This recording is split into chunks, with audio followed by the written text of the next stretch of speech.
In this video, I'll guide you through how to use Microsoft Loop in Teams. By the end, you'll know exactly how to add Loop into your everyday conversations so your team can collaborate in a more dynamic and flexible way without leaving the Teams app. Let's start from the very beginning. First, open Microsoft Teams on your desktop or in your browser, wherever you usually use it. Make sure you're signed in with the account you normally use for work or school. Give it a moment to load your recent chats and Teams so everything is up to date.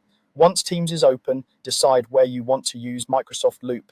You can add it to either a channel or a one-on-one or group chat. If you want something that's visible to a whole team and organized by topic, choose a channel inside one of your teams.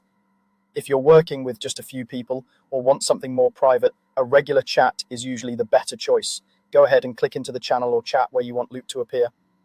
At the top of that conversation, you'll see a row of tabs like posts, files, and others that might already be set up. These tabs are where you can pin tools and content that you use frequently so everyone can find them easily. Look for the plus icon labeled Add a Tab. It's usually at the far right of that row of tabs. Click on Add a Tab. This opens a window where you can choose from a variety of apps and tools that integrate with Teams. In the list of available apps, find and select Loop. If you don't see Loop right away, you can use the search bar at the top of the window and type Loop to quickly locate it. Once you see Microsoft Loop in the results, click on it to continue. Now you'll be given a choice.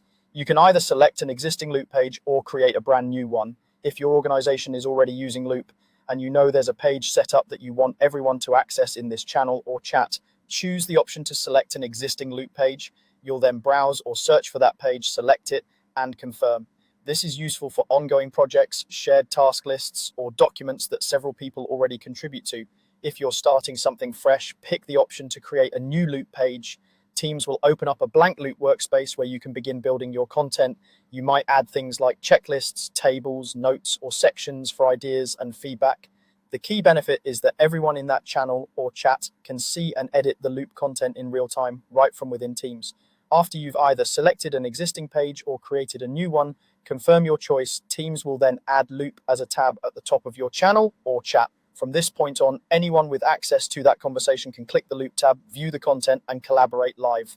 That's all you need to get Microsoft Loop working inside Teams. Open Teams, choose your channel or chat, add a tab, select Loop, and then pick an existing page or create a new one. Once you've done it a couple of times, it becomes a quick, natural part of how you work together.